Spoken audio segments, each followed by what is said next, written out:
Hi guys, so today I'm going to be planting a flower bed on one side of the apiary, and before I can do that I want to measure the flower bed to decide how many plants I can put in it and what kind of plants I want to put in there, because each plant has a different size, and the design is going to be focused on plants that can survive in a boggy area or in an area that gets super wet. This area is most of the time wet, especially in the spring. Sometimes it feels sort of like a swamp where you can see like puddles of water in there.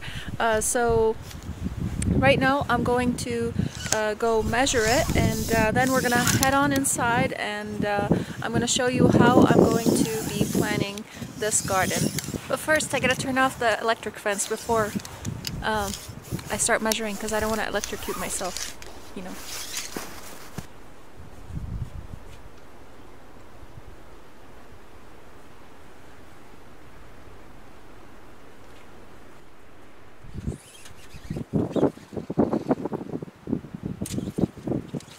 So it's 15 feet wide.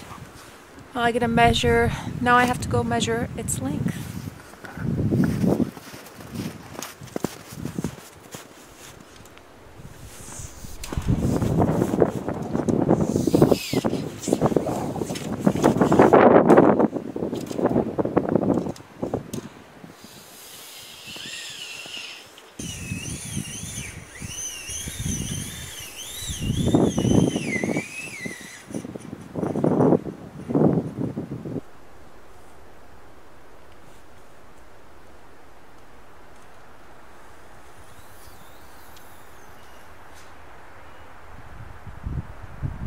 Okay, so I had to stop and grab this again and then measure another section because I ran out of this. So what I did is I basically marked where this ended, and it ended at 23, and then I had to measure 11.5 feet extra. So 23 plus 11, that's 34.5 feet long. So it was, I did not grab my phone with me, so I'm gonna have to check this video again to see the width, or I could just measure it again. 23, was it 24 wide? I don't know, I don't remember. Anyways, it's really cold. It was actually nice today. The snow was a little bit melting, so it was probably a little bit over 30 Fahrenheit. I don't know, I didn't check the temperature, but I thought this would be perfect to do this. I was planning on clearing out the area between us and the neighbors, and there's just a lot of snow right now, so I can't actually work on that, and I don't want to freeze my hands. And I think maybe it would be best to wait until maybe like the beginning of spring, or at least until a time where the snow is melted, so that I could actually get to all the stuff that's there, because I don't want to just cut their tips off and end up with the bottom still there. That's not my goal. I want to get rid of all the plants that were there and then just start fresh, because all of them were actually weeds, and noxious weeds, and just invasive stuff that just took over that area. And I killed everything there, and I'm starting fresh, and I have the best, I think I have a perfect plan for it. I don't know if it's the best, but I think it's gonna be beautiful if it's gonna come out as I am imagining it in my mind. So it's really nice. I want to stay out here, but my daughter woke up, and the kids are taking care of her right now. She just woke up as soon as I was about to come out here. So I'm gonna go inside right now and play with her a little bit, and then later on I'll finish recording this video. Maybe that will give me some time to do some research about the plants that I would like over here. I know for sure I do want a hibiscus plant right in this corner, and other than that I'm not sure. I think I'm gonna take it slow. I don't want to go super quick on this, because I want to experiment with the plants. I want to make sure that these are plants that I actually like, and I don't want to end up with something and feeling guilty that I would have to get rid of it. That's not what I want. So maybe along with the hibiscus, what I might want to do instead is try out different, not perennials, but annual plants. This way I could, if I don't like the way how they look, I could change it up if they're similar to the perennial plants that I'm thinking about, or maybe just something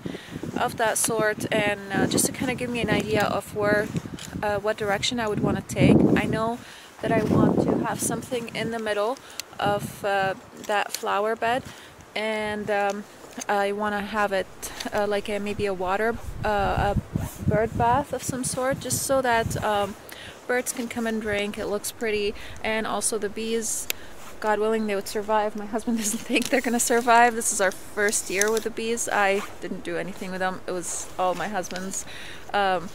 I don't have a bee suit yet, so I'm a little bit scared of getting close to them. Maybe next year, we'll see. So yeah, I want the bees to be able to, you know, have a fresh source of water so that they don't go and drink from our neighbor's pool where there's chlorine and stuff like that, and just to provide a place for them to drink water. I don't know if they would actually drink from there, but at least it's there. Our neighbors on the opposite side of us also have a creek running by their property, so that's another source of water. Other than that, I'm really not sure what type of plants I want, but we will be doing this together, and I'm going to show you how I will be writing out the plans, just to kind of give me an idea of what I can fit in there. So enough talking, let's head on inside and do this. For me, I'm going to be playing with my baby, but for you, you'll see me doing the plans. So right now I am at my computer. I also have my journal here just to let me know what I was going to talk to you guys, because I forget a lot. This process takes several steps, and I'm going to walk you through it step by step. So I'm filming this, by the way, about a couple weeks or even more after I started filming the first video. That's just how life is over here. So the first thing you're going to want to do is, as you have just seen me outside do, is to measure the space that you want to plant your plants in. And then the second thing you want to do is to assess the soil type and moisture in that soil. In assessing the soil type, we're talking about, do you have sandy soil, do you have clay soil, you know, like what's the consistency of your soil, what's in it, what kind of minerals, you don't want to dive deep into that, because that can kind of get you discouraged.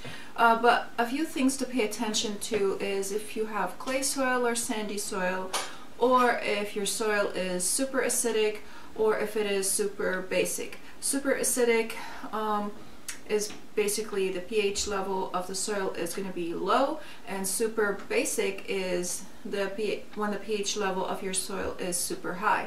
Both can be very difficult situations to grow in, because most plants like it in the neutral zone. There are plants that like it to be on the basic side, and there are plants that like it to be on the acidic side, but almost, I don't want to say no plants, but almost no plants like it to be super highly acidic and super highly basic. So you might want to run a soil test, and I might be able to show you how to run a soil test, like a quick one, just to kind of help you out. It's not going to be accurate. I won't be showing this to you today, but I might be able to show you in a separate video. I can't give you any promises.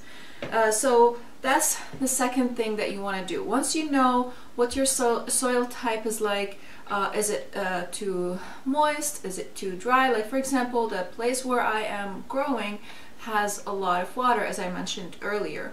Especially in the spring, it gets super moist, and also in the fall.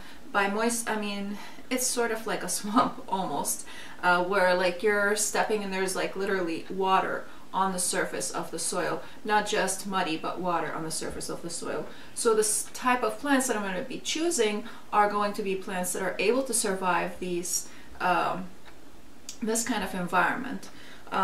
So you want to see what kind of environment your plants have, And also you want to see what kind of zone you have. If you're choosing to grow perennials right away, you want to see what zone you're in so that you can figure out if the perennials you're choosing can survive in your zone, or you might need to choose different perennials. And the third thing that you want to pay attention to is the light in that space.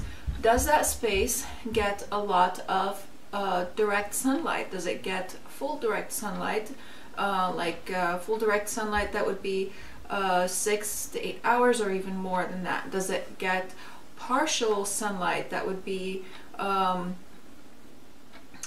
could be wrong on the numbers, I need to check them again, but maybe partial sunlight could be 4 to 6 hours of sunlight. Or is it a full shade situation? Is it under a tree? Even if it's under a tree, sometimes, like I have several trees in my yard that get partial sunlight in some areas and full shade in others. So you want to pay attention to those situations. The area that I am designing currently is an area that gets full sunlight from morning until evening, until the sun goes out in the evening. So you want to look into that, and while you're choosing your plants, again, that's another thing you want to pay attention to, so that you can figure out what type of plants to get. Either plants that like the shade, or plants that like the sun, or plants that like it partial shade. I hope you guys can hear me fine. The camera's a little bit far from me. Okay, so now the fourth thing that I want to talk about is to find out which plants can live in that space. So that is actually pretty easy. It's kind of a tedious task, if I want to say, but it is pretty easy. You want to, for example, for my area, I just went online and I searched bog plants because the area that I'm growing in is sort of boggy. So I want plants that are able to survive that kind of moisture level, or plants that like a lot of moisture, not necessarily bog plants. So you just go online and you type in, for example, if your area is a dry area or clay soil or whatever, you type in dry in Google search or whatever search console you're using, plants for dry area, or whichever way you want to word it. You know, you're going to find something. You might want to like adjust your search a little bit here and there just to kind of find the plants that you're looking for. You're going to find tons of resources, so you want to go through all these resources, figure out what kind of plants you like out of the things you've seen, and kind of make a list of them.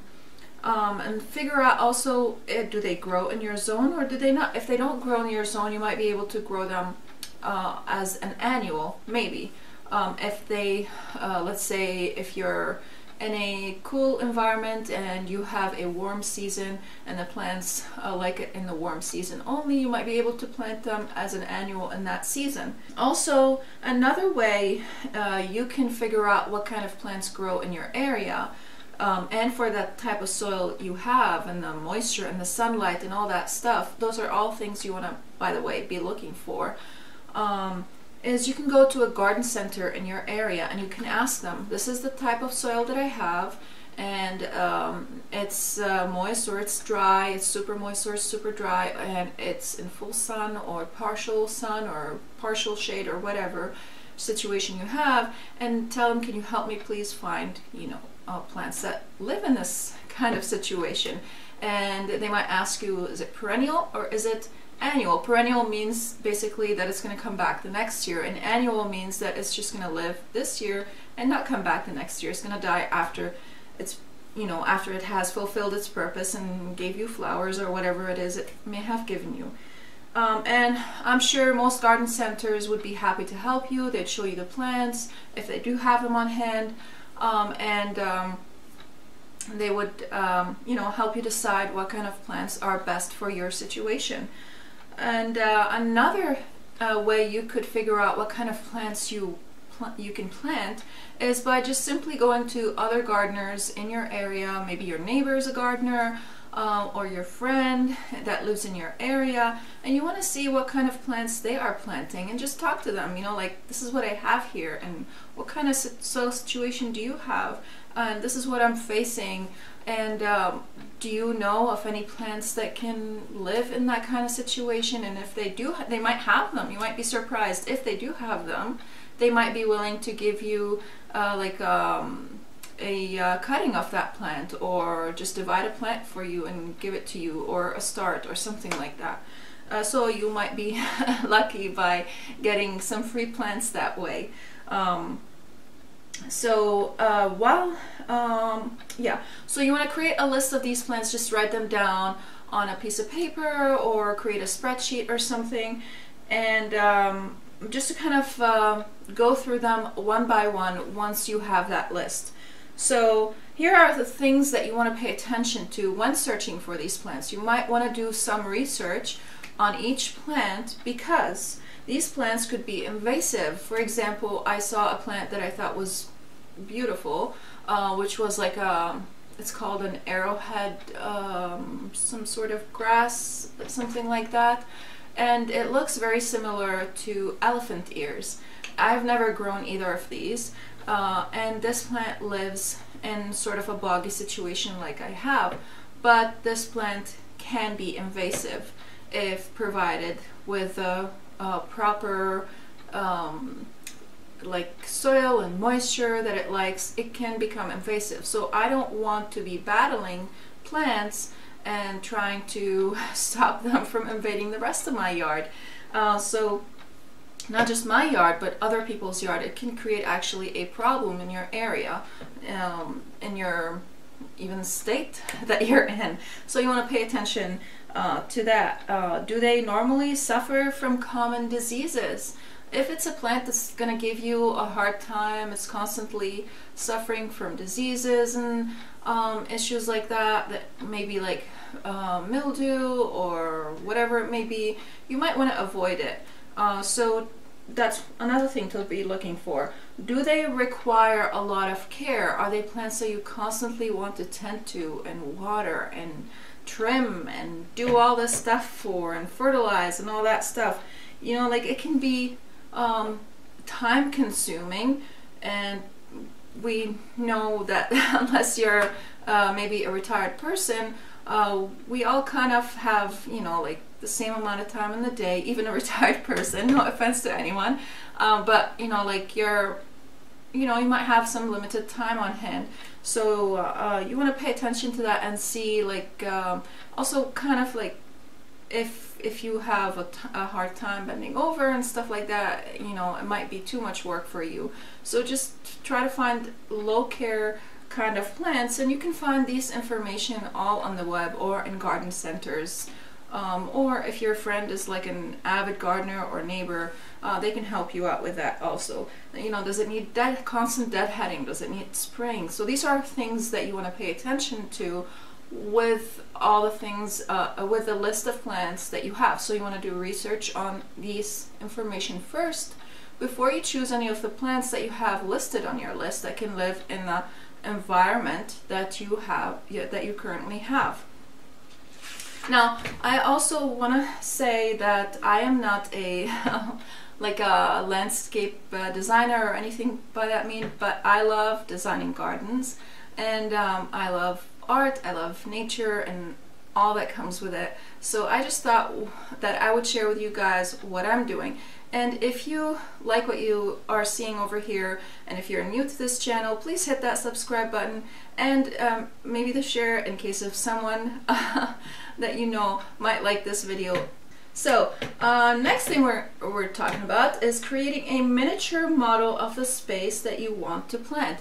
There are many ways to do that. There are apps that can help you do that, but I chose to go with a physical paper and pencil model, and I'll be showing you exactly what I'm doing right here. But I've never tried any app. Well, actually that's not true. I did try one app and it was a pain to use. It was free. There are a lot of apps that you could pay for, but unless you are a landscape designer then you might not be willing to pay for an app just to kind of design a one garden that you have, unless you have a lot of gardens that you would like to design around your house. So I don't know of any specific apps that are good because I personally haven't tried them, but I'm gonna be showing you what I'm doing over here with pictures, pens, and papers, and all that stuff. So what I did is I resized, I sized down by from where each foot is equal to 1 square grid on a sheet of grid paper like these. So if the plant, let's say, grows to 4 feet wide and tall, it would be 4 by 4. If it grows to 4 feet wide and 6 feet tall, it's going to be 4 feet wide and 6 feet tall. So I resized the plants on the computer to fit that model, and I found out how many pixels are equal to the size of my grid, of my square over here. So when you're resizing by pixels on the computer. So measure the grid paper that you have, and you want to basically resize it to the pixel size. How can I make that explainable? For example, this square over here was a 1/4 inch. So I thought. I think so. Was it a 1/4 inch? I don't know. I did something wrong with the measurements, and I recorded my measurements wrong. I ended up doing not necessarily the wrong math, but not the math that I wanted. I was looking for making each 4 squares grids, each 4 grid squares into equal into the 1 foot outside, like in real life, and instead I made them into 1 square, 1 grid square, because I just kind of like wanted to see better, because now, like, if a plant is 1 by 1, 1 foot by 1 foot, it's gonna be super small. It's gonna be the size of this square over here. So anyways, my square was 25 by 25, where yes, like 0.25, that sorry, let me try to think here. It's been a while because I've done this a while ago. I think it was a 1/4 inch, so a 1/4 inch is 0.25, and then I looked up how many pixels are equal to a quarter inch, and it turns out that 25 pixels are equal to a 1/4 inch, or 0.25. So I resized them by the number, according to the grids, to the square feet that I have on the piece of paper over here. I'm having a hard time explaining. Please guys, let me know in the comments if I'm confusing you or if I'm making any sense. This is really difficult to explain. Maybe if I show you, that would be better. Let me try showing you. Before I continue, basically what I did is I thought I was measuring for, I thought that each square foot is equal to 4 squares, so I ended up making it bigger. And then I ended up resizing it into this small space right here.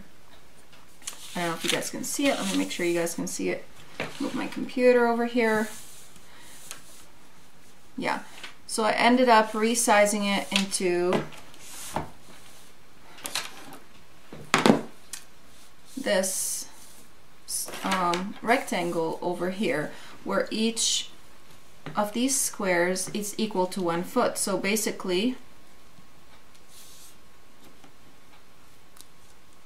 this plant right here would be equal to 1.5 foot, and almost 1.5 foot also on this side. So the space that it's going to take on my paper is going to be 1.5 square grid squares. So if each square is 25 by 25 pixels, you're going to resize, if it's a 1 foot by 1 foot plant, you're going to resize it to 25 by 25 pixels. That's basically what I did. So this one over here is how many squares? Let's see. 1, 2, 3, 4, 5, 6. I'm going to say 7. 1, 2, 3, 4, 5, 6. Okay, so it's a 6 by 7, this hibiscus over here. So when I went to resize it, if each square is 25 pixels, I did 25 times 6 and then 25 times 7. And the answer to that, I would resize this side. I'm not going to do the math right now. This size, I would resize it to the number that's equal to 25 by 7, and this side I would resize it to the number that's equal to 25 by 6, and that would be the number of the pixels, or the width and the height of the plant that I would need to resize it to, so that I can print it and put it over here and design with it. So that's the way I chose to do it. Let me also show you over here on my computer screen what I did. I hope you guys can see well. So you can see over here I have an Excel spreadsheet, and on the spreadsheet I don't have a program to show you my screen yet, so you're gonna have to bear with me. Eventually I'm gonna download one so that I can share stuff like this with you easier.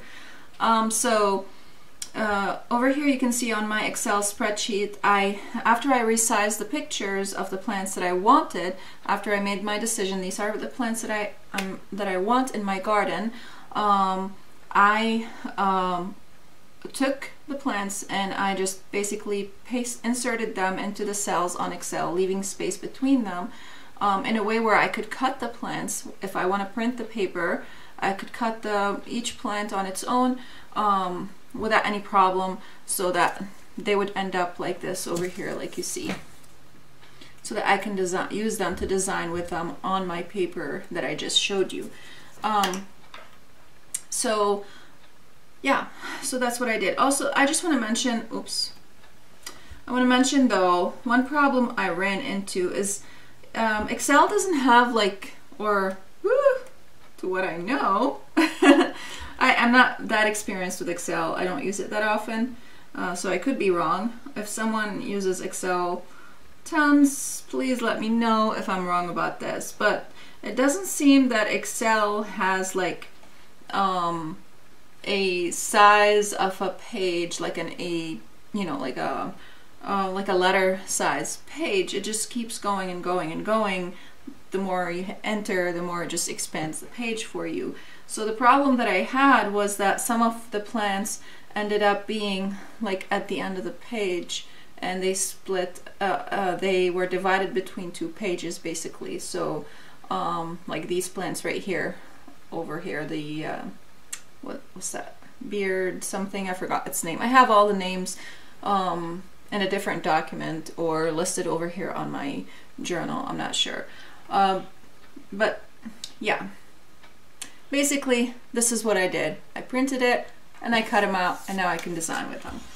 This might be a little bit tedious for you, but it wasn't for me. I hope this was actually helpful for you guys. I feel like I'm a little crooked. Am I? I might be. Let me try to fix it. Okay, so I hope this was a little helpful and not confusing. I don't know.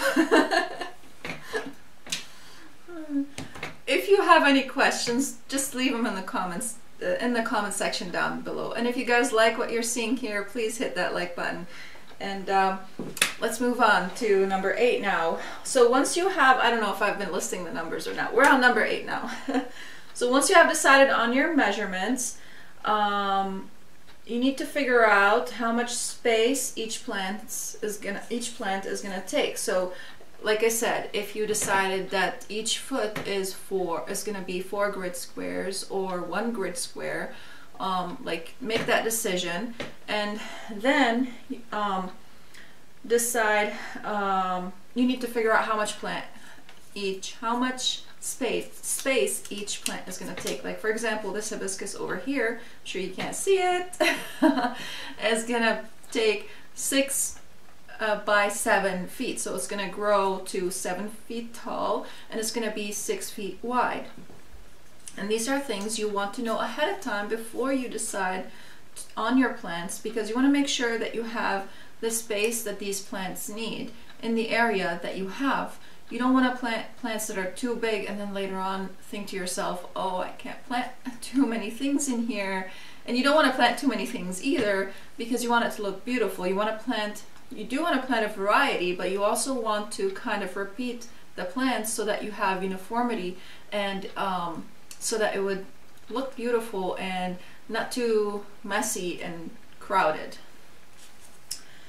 So then you're going to resize the plants to fit the miniature measurements that you have chosen, okay?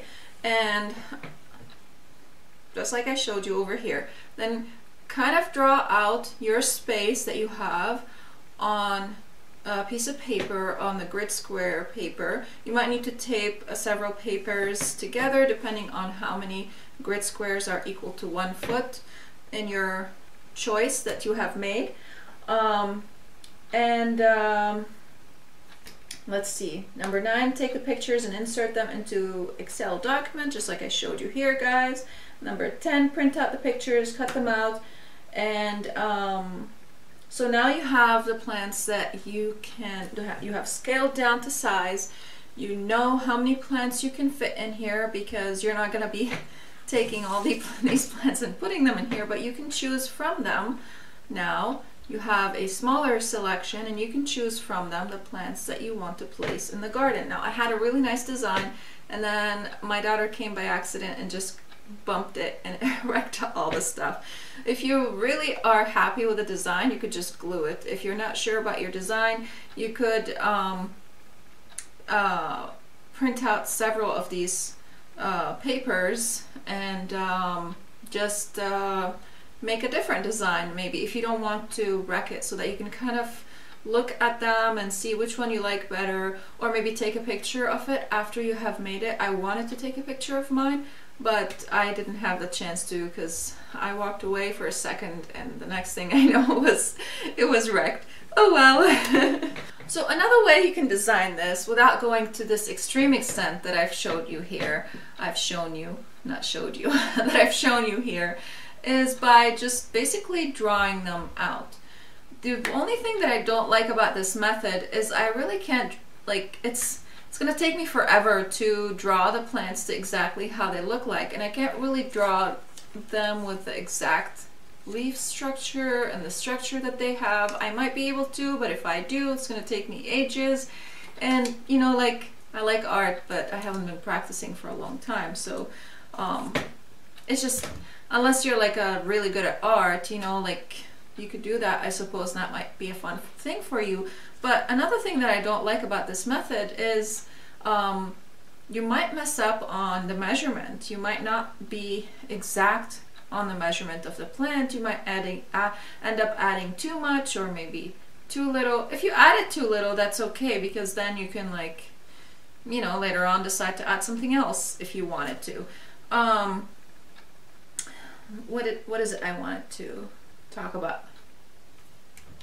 Yeah, so these are some of the cons that I don't like about drawing it out or painting it, or, you know, just pencil drawings. I want to see the actual structure of the plant. I want to see the color of the plant, how it looks like. And this technique that I showed you guys helps a lot. A lot of the apps don't have all the plants that you want or chose to fit in the garden, so you kind of have to go with what they have, and that's another thing that I don't like about apps. Now, there are some apps that you can actually add plants to them. I'm not sure what the names of these apps are. I haven't tried them myself, but I've seen other landscape designers use them. I will be making a different video that is going to help you in choosing the proper plants for your garden, such as leaf structure, height, colors, and how to position your plants, and maybe adding some other textural, is that even a word? Elements to your garden. I don't know. Let's make it a word now, okay? I'm gonna be linking this video, I think, over here. So whenever you see this video over here, you can click on it and go ahead and watch it. Let me just show you quickly what I mean by designing your plants using this technique that I showed you.